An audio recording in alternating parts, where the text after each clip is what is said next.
Tracy Ahrens raises her furry children. The name of the book is Raising My Furry Children.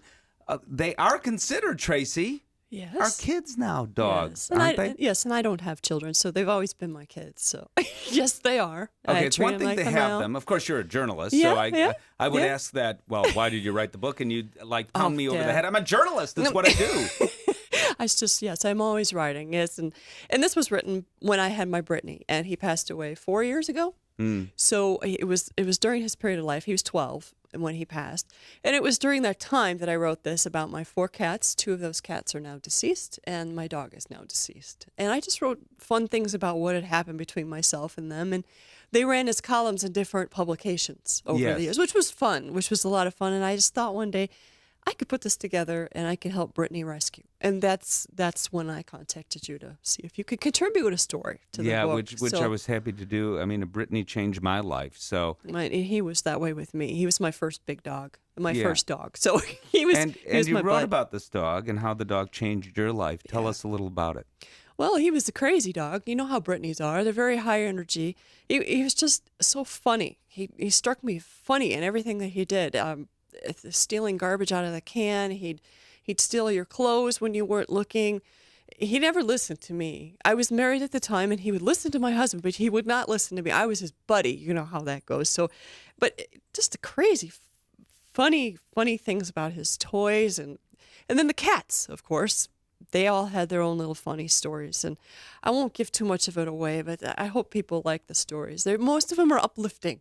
And I think that people can relate to those stories too, and maybe say, "Oh my God, my dog does this." You So, said earlier in the conversation with us, Yeah. and you write a little about it, yeah. but you said your dog changed your life. How can a dog change your life?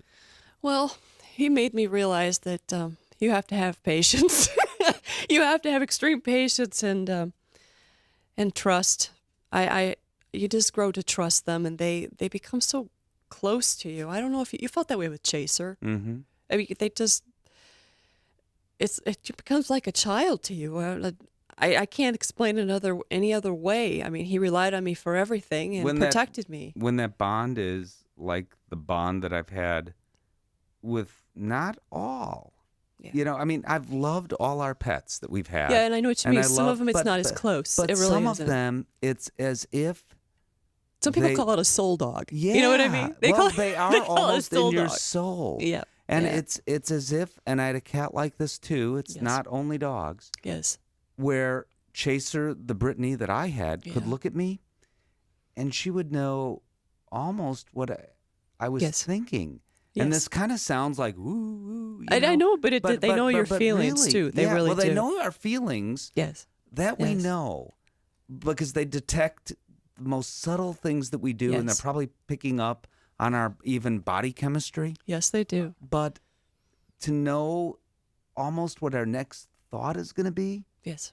Yes. that seems beyond, but when you have that bond that you had with your dog, Yes. it happens. I have a cat right now that's like that. He's not I adopted him after my 2 passed away, but he's like that with me. And I just knew when I saw him, I can't explain it. So your personalities seem almost exactly alike, and they But do. how can that be? It's a dog. I know. It's a different species.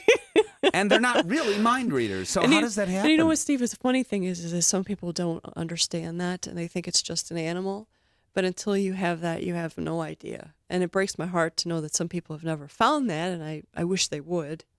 They don't see animals the way you and I see them. So when you see someone on the street and you're walking your dog, and they say, "Get that dog away from me, that flea bag," do you almost feel sorry for them because they have not had the experience you've had? And I apologize to my dog because I feel bad that they don't want to touch him. So it's their loss. It is. It is. Yeah. Well, Yes. Tracy Ahrens, thank you very much. Yes. I enjoyed the book. Oh, I hope so. I hope so. Raising My Furry Children. All right. Thank you, Tracy. Thank you. Thanks.